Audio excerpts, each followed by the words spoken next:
welcome back to the channel. If you're new, my name is James Salvatore, and today I have the all-new Mercedes GLB 250 here for you.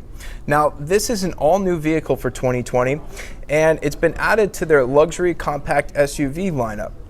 Today I'm going to be telling you everything you need to know about it to help you better make your purchase decision. However, before we get into the video, I ask that you all like the video as it helps promote the video on YouTube's algorithm, and subscribe and turn on the bell notifications to be alerted when I post new videos.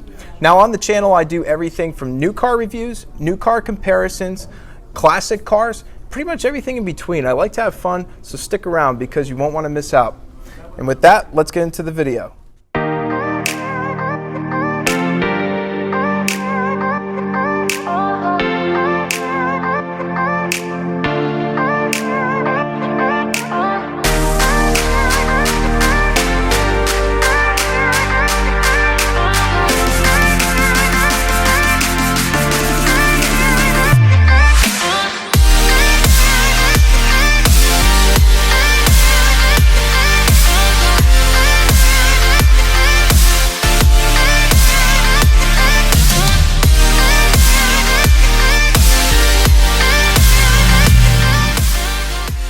Starting at just $36,000, the GLB has a lot to offer. Now, let's talk performance first. This has a 2-liter inline 4-cylinder putting out 221 horsepower and 258 foot-pounds of torque. Now, this motor is great for fuel economy. However, if you're concerned about power and it getting out of its own way, I assure you, you have nothing to worry about, because with that 8-speed dual-clutch transmission, the car is nice and responsive and quick off the line. And if you live in an area where you experience winter, such as we do in Connecticut, be sure you opt for Mercedes' 4MATIC feature, which is their all-wheel drive system. Now, they've included a few neat features with this system in this car that they have in some of their higher-end SUVs, such as loose surface control, which allows you to spin the wheels a little bit and kind of helps you safely get out of a situation where you may be stuck in deep snow or other elements, as well as downhill assist control, which allows you to keep the car between 1 and 5 miles an hour, and all you have to do is just take your foot off the brake and it'll get you down the hill safely, and all you have to do is steer. It's a really useful feature if you live, say you have a steep driveway, or you're trying to get down a really steep hill safely that has a lot of ice on it. Overall, just nice that they included something like this in a package like this. Let's take a second and focus on the headlights here.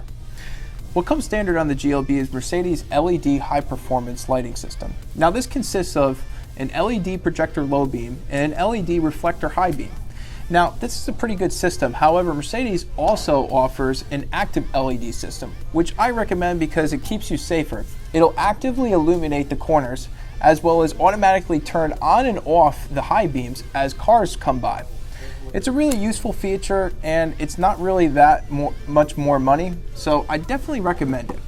Now I'd like to cover how practical the GLB is. You can get this car as either a 5-passenger car, or you can opt for the $850 third row seats. Now, chances are if you're buying this because you have a family and you want something that you could fit them all in comfortably. And to see how comfortably you could fit people in this car, I'm going to demonstrate it by first setting my seat up to a position where I'm comfortable and not really sacrificing. Now, I'm about 6'1", so keep that in mind as I do this test.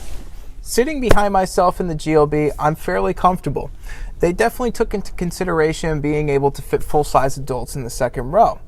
You have a little bit of adjustment where you could slide the second row of seats forward and backwards, along with the front, obviously, and you could tilt the back of the seat forward and backward to kind of help you accommodate for either third row passengers or just to make yourself a little bit more comfortable.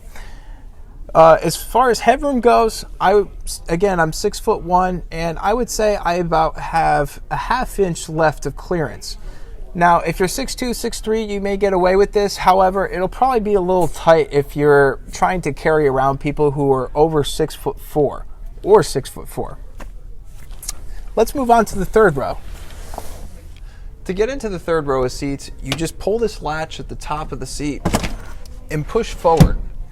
Now, I'm going to see if I could even fit back there. I mean, mind you, I don't think Mercedes had in mind fitting full-size adults in this third row of seats. However, I'm just going to see if I can fit. All right, let's slide this thing back.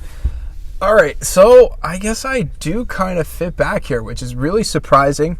I mean, I didn't think that I would be able to, but I do fit back here. I mean, not super comfortably. I have very limited legroom and headroom. However, it's doable. If you had to fit 7 full-size adults in this car, it's a possibility, as long as you make sure that the second row of seats is slid up a little bit along with the front 2 passengers. It's doable. But for small kids, you should definitely have no problem fitting them back here. Now let's talk rear storage.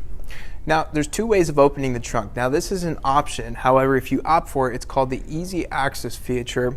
And all you do is wave your foot underneath the trunk,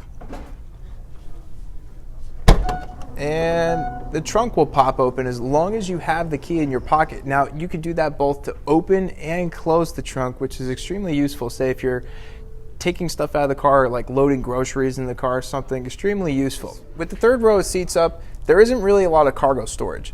You really only have this small space here, and then if you open this compartment, you have this little cubby to store things. However, most of you are going to need to put down the third row of seats because, let's face it, that's not enough room. To put down the third row of seats, what you do is you go to this little corner here and you'll find a little red pull. You pull that and the seats just drop down nice and easy. Pull the other corner, drops down nice and easy. However, to put the seats back up, you need to again pull the red tab, and then there's another pull over here that you pull and the seats come up. Nice and easy. Now, with the rear seats down, you'll have about 20 cubic feet of cargo storage, which is pretty good for an SUV of this size. Overall, the GLB is a pretty practical car. If you have small kids, you should definitely be able to fit them comfortably in the third row and the second row. And if you have adults, they'll definitely fit comfortably in the second row. Trunk space is a little bit limited. I would have liked to see a little bit more there. However, if you have the third row of seats down and you don't use them every day, you should definitely be able to fit your day-to-day items in the car, no problem at all. Next, let's take a look at the interior and talk about some of the features of the car. Right off the bat, I really do like this interior. I think they laid it out nicely and they used high enough quality materials for the price point. It definitely feels like a true luxury experience, whereas other entry-level compact Mercedes in the past really kind of felt cheap on the inside. You know, they used a lot of hard plastics and materials that should have just never been used in a luxury car. However, this feels nice. Everything you look, feel, and touch in this car feels like it belongs in a luxury car. And with that said, let's get into some of the things I like about this car. So another nice thing that they included in this car, well, I mean, there's an option for it. So standard, you get Apple CarPlay and Android Auto, which is huge because in the future, most people are going to like using these systems. I mean, as you know, technology progresses every few years and these systems get older, Apple CarPlay and Android Auto will make sure that you're always up to date with the latest software that's out. And it's also just really nice and convenient to use. Now, there's 2 options for this. You have the standard 7-inch dual screens, which you'll see here. Well, actually, these are the upgraded optional screens. These are the 10.25-inch dual screens. And I definitely recommend going for them because I feel like the 7-inch ones are just too small. Like a lot of Mercedes new vehicles, this one has MBUX, which is Mercedes' newest infotainment system, which features a voice assistant where you can pretty much ask it anything, just like a Google Assistant, Siri, or Alexa, to do things for you. I mean, like, you know, gone are the days of having to have like rehearsed voice commands and whatnot. Now you could pretty much just ask it to do whatever you'd like just random stuff like, "Hey Mercedes, turn off the display." Okay, I'm switching off the display. "Hey Mercedes, What would you like to do? can you turn on the display?" Okay, I'm switching on the display. And just like that, it does what you want it to do. I mean, I just thought of a random command because, you know, sometimes say if you're driving at night and the screen's bothering you, you could just tell it to shut off. Or if you're hot or cold, you could tell it to raise the temperature or lower the temperature. You could tell it to turn on your seat warmer. I mean, there's pretty much endless things you could have this system do for you. It's a useful feature, and I think that they're going the right direction with it. Now I'd like to talk about one of my favorite features about pretty much almost all new Mercedes models at this point. Even the models without MBUX now. You could control everything right from the steering wheel. The left touchpad here controls your driver's information screen. And the right touchpad allows you to control the infotainment system. You could control every feature of this car without ever having to take your hands off the wheel. And that's really smart engineering on Mercedes' part. I mean, just look, you could scroll through every function, and all you do to select something is just click on the four-way touchpad, and there you go. You hit the back button, home button, really nice and simple. Or if that's not for you, for the first time ever, as I said before, with MBUX, you have the option of a touchscreen. Just take a look. It's nice and fluid and responsive, unlike a lot of other touchscreen systems on the market. I really like it. And the third option is via this touchpad, which kind of replaces the old style rotary knob that's been a Mercedes for years. However, it's very similar in feel. As you scroll through, you'll notice you have those little clicks, but what you can't feel through the video is those little clicks are all haptic feedback. So it kind of feels similar to the rotary knob, but just an evolution of it. Next, I'd like to go over some of the customization that you have with the driver's information center screen. So again, using the left pad, if you hit the home button and you scroll through, you have a number of different information that could be displayed in the center. So you have your driver's assistance features you can go through your phone. You can have your navigation in the middle there. You can have your trip information, radio, media. However, if you want to change the look of the display, you hit that and you have a sport theme, which kind of gives you a little bit of a yellow look, a little bit of a change of flavor there. You have a progressive theme, which kind of looks futuristic. It's nice and clean. I really like it. And then last, you have understated. Now, understated is pretty neat because, you know, it's very simple. You know, for some people, all this information being displayed is overwhelming. And it's nice that they include a mode where, you know, it's just simply laid out and, you know, it's not too overwhelming. However, just to keep things simple during the review, I'm going to go back to classic mode to display the different kinds of information you can have. So if you scroll to the right, you'll notice that the right section has been highlighted. And you could customize what information you want in there. Your trip information, how your 4MATIC four-wheel drive is being split, your traditional RPM counter, your fuel economy information, as well as your navigation. You can have one thing be displayed here and then the other be displayed there. You can also choose to have things in full screen too. If you want like a nice simple layout, just take a look at this. It's pretty neat. There's a lot of different ways you can customize this screen. You'll have to kind of see one for yourself to understand the full extent of how much you could customize it.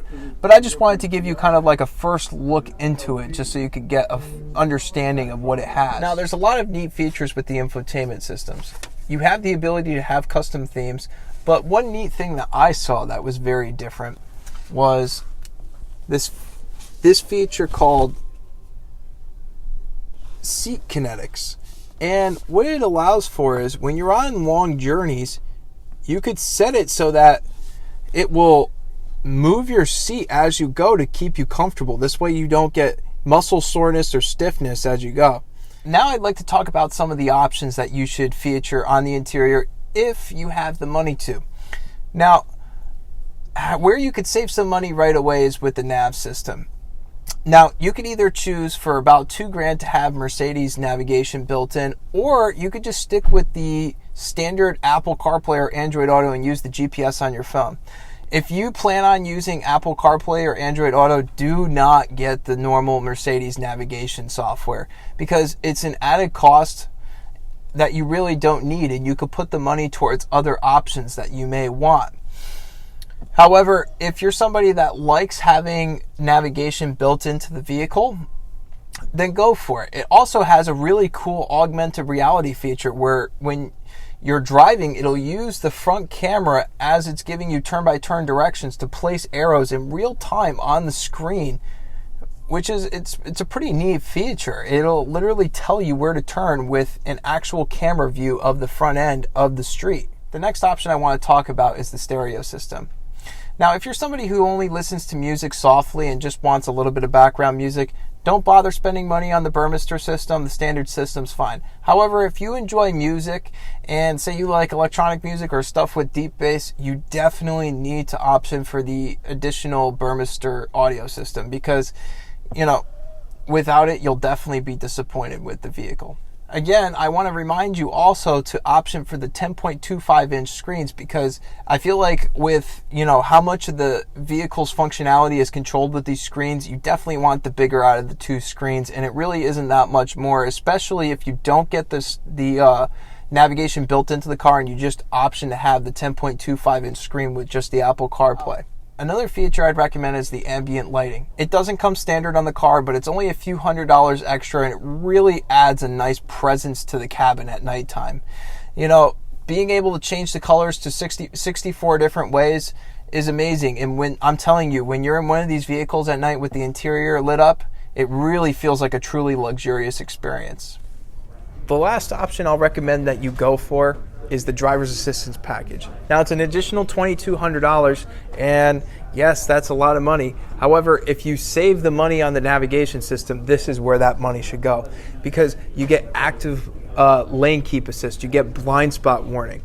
You also get active steering, which is basically Mercedes' version of Tesla's autopilot, where it'll literally brake, gas, and steer for you and keep you in lanes and drive itself as long as you put your hand on the wheel, letting it know that you're paying attention every 10 seconds or so. Now, this is extremely useful if you have a commute where you're sitting in traffic all the time because it'll do all the work for you. I mean, can't get better than that, and it's nice that they're offering features like this in this car. It also has pre-safe sound. And what it is a sound that will play in the event of you getting into an accident to help protect your ears. And, you know, that's just a nice safety feature to have. And for $2,200, I mean, you know, you get a lot. You also get forward collision alert and assist, where it will literally stop if you run up on a car. I mean, for $2,200, it's a no-brainer. Ditch the navigation and just stick with Apple CarPlay and get that as an option. Well, that's all for today's video. I hope you found it informative and that it helped you make your decision. If you haven't done so already, be sure to smash the like button because it really helps promote the videos, and subscribe and turn on the bell notifications to be alerted when I post future videos. Before we go though, I'd like to say a special thank you to Dave Columb at Mercedes-Benz of Fairfield for helping make this video possible, and I'll include a link in the description below to Mercedes-Benz of Fairfield's website so you can view their inventory. They have a lot of high-end rare AMG cars for sale, so be sure to check them out. Anyways, thank you for watching. I'll see you next video.